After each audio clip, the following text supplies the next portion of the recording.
بسم اللہ الرحمن الرحیم۔ السلام علیکم۔ میں مس رابعہ تاریخ اسلام کے لیکچر سیریز میں آپ کو خوش آمدید کہتی ہوں، اور آج میں جس ٹاپک پہ روشنی ڈالوں گی وہ ہے غزوہ بدر کے واقعات، یعنی آج میں غزوہ بدر کے واقعات کو ہیڈنگز کی صورت میں آپ کے سامنے پیش کروں گی۔ تو سب سے پہلا جو پوائنٹ ہے، پہلی ہیڈنگ جو ہے جہاں سے غزوہ بدر کا سٹارٹ ہوتا ہے، جنگ بدر کا سٹارٹ ہوتا ہے، تو وہ تھا لشکر قریش کی مدینہ کی طرف پیش قدمی، جو کہ میں نے آپ کو غزوہ بدر کے اسباب کے لاسٹ میں بتایا تھا کہ کس طرح سے ایک غلط فہمی کے ذریعے جو کفار ہیں، جو قریش ہیں، وہ مدینہ کی طرف گئے اور پھر انہوں نے ارادہ کر لیا کہ اب جب آئے ہیں تو اسلام کا اور اسلام کے ماننے والوں کا خاتمہ کر کے ہی جائیں گے۔ ہوا کچھ یوں کہ قریش مکہ اپنے گھروں سے سنی سنائی باتوں پر نکل پڑے کہ حملہ کر دیا گیا ہے اور ہم بھی ان کا مقابلہ کریں۔ ان کی مجموعی تعداد 1000 کے قریب تھی۔ یہ لوگ پوری تیاری سے نکلے تھے، اس لیے ان میں سے 100 سے زیادہ سوار تھے اور 600 قریش نے اپنے جسموں پر لوہے کی زریں پہنی ہوئی تھیں۔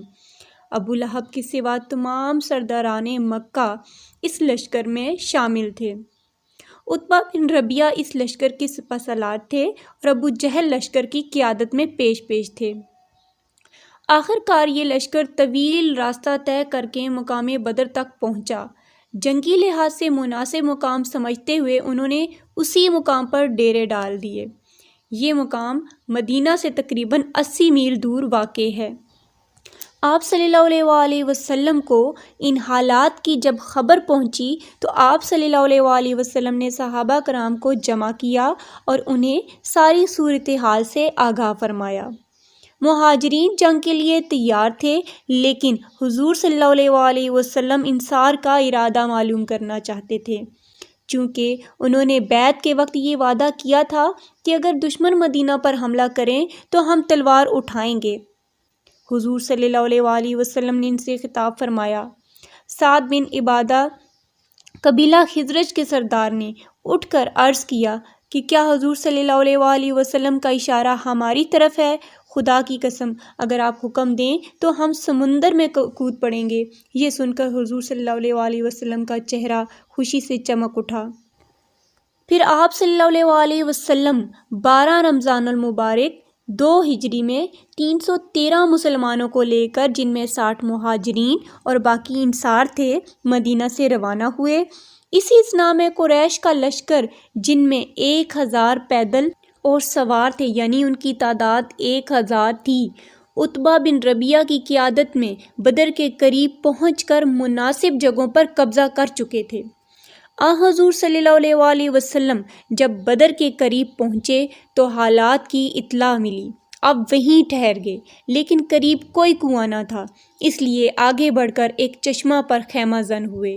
حضور صلی اللہ علیہ وآلہ وسلم ایسی جگہ کا انتخاب فرمانا چاہ رہے تھے جو اونچی تھی، لہٰذا آپ نے ایسی جگہ کا انتخاب فرمایا جو اونچائی میں تھی، جہاں سے قریش کی نقل و حرکت کو آسانی سے دیکھا جا سکتا تھا۔ نیز یہ ایسا مقام تھا جہاں دن کے وقت سورج پشت پر رہتا تھا، پیچھے کی طرف رہتا تھا۔ حضور صلی اللہ علیہ وآلہ وسلم پھر ساری رات دعا میں مصروف رہے۔ صبح کو فوج مرتب کر کے دعا فرمائی، خدایا تو نے مجھ سے جو وعدہ کیا ہے اسے پورا کر۔ اگر آج تیرے یہ چند بندے مٹ گئے تو پھر قیامت تک تیری عبادت کرنے والا کوئی نہ ہوگا۔ یہ دعا فرمائی اور پھر حضور صلی اللہ علیہ وآلہ وسلم نے مسلمان لشکر کی صف بندی کی۔ آپ صلی اللہ علیہ وسلم نے خود صفوں کو درست فرمایا اور ایک تیر تھا، اس کے اشارے سے ترتیب قائم فرماتے جاتے۔ آپ صلی اللہ علیہ وآلہ وسلم نے ضروری ہدایات دیں اور اس کے بعد جنگ کا آغاز ہوا۔ جب دونوں لشکر آمنے سامنے ہوئے تو مسلمانوں کو نظر آیا کہ خود ان کے بزرگ اور ان کے جگر پارے تلواروں کے سامنے ہیں، لیکن اسلام کی محبت نے تمام رشتوں کو بھلا دیا، چنانچہ میدان جنگ میں حضرت ابو بکر رضی اللہ تعالیٰ عنہ کی تلوار کے سامنے اپنے لختے جگر عبد الرحمن تھے، ان کی تلوار اپنے لختے جگر عبد الرحمن کے مقابلے میں بے نیام ہوئی۔ حضرت عمر رضی اللہ تعالیٰ عنہ کی تلوار اپنے ماموں کے خون سے رنگین ہوئی۔ حذیفہ رضی اللہ تعالیٰ عنہ کو اپنے والد عتبہ کے مقابلے میں آنا پڑا۔ پہلے فردن مقابلہ ہوا اور دونوں فوجوں میں سے ایک ایک آدمی میدان میں آیا۔ مقتول عمرو کے بھائی عامر کو حضرت عمر رضی اللہ تعالیٰ عنہ کے غلام نے قتل کیا۔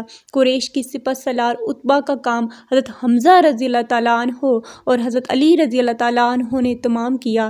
عتبہ کے بھائی شیبہ کو حضرت علی رضی اللہ تعالیٰ عنہ کی تلوار نے ختم کیا۔ عبیدہ بن سعید کو حضرت زبیر رضی اللہ تعالیٰ عنہ نے مارا۔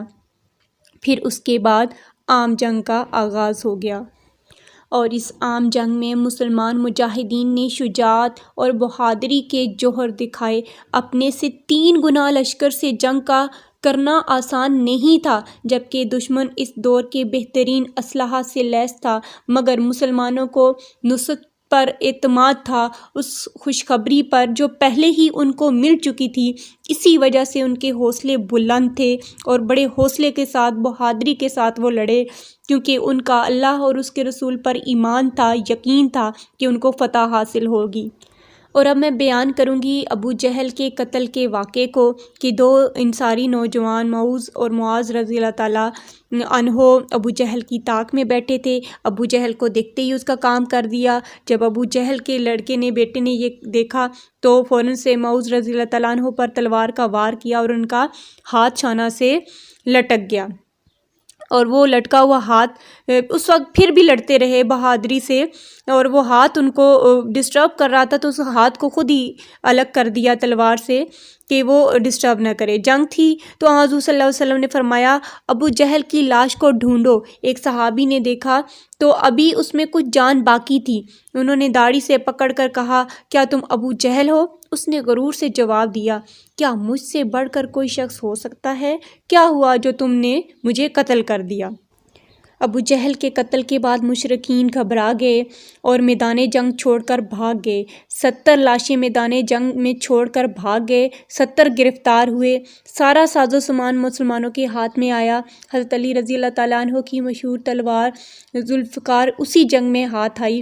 مسلمان شہداء کی تعداد 14 تھی، 8 انصار تھے اور 6 مہاجرین۔ ابو جہل کے علاوہ قریش کے اور بھی کئی چوٹی کے سردار جو ہے وہ اس جنگ میں مارے گئے تھے۔ ان میں امیہ بن حلف بھی شامل تھے جو حضرت بلال رضی اللہ تعالیٰ عنہ پر ظلم کیا کرتے تھے۔ مشرکین کے سب مردوں کو ایک گھڑے میں ڈال کر دفن کر دیا گیا۔ تو مسلمانوں کی فتح پہ میں بات کروں گی کہ مسلمان نصرت خداوندی سے اپنے سے 3 گنا دشمن کو شکست دے کر کامیاب و کامران تھے، بہت خوش تھے۔ اس کے علاوہ 70 کافر گرفتار بھی کر لیے تھے۔ حضور صلی اللہ علیہ وسلم نے اسیران جنگ سے بہترین سلوک کیا، مالدار قیدیوں سے فدیہ لے کر انہیں چھوڑ دیا، اور جو غریب قیدی تھے ان سے کہا کہ اگر وہ مسلمان کے 10 بچوں کو پڑھنا لکھنا سکھا دیں گے تو انہیں بھی رہا کر دیا جائے گا۔ امید کرتی ہوں کہ غزوہ بدر کے واقعات سے آپ کی ہمت اور حوصلے بڑھ گئے ہوں گے۔ اس کے ساتھ ہی اجازت چاہتی ہوں۔ اللہ حافظ۔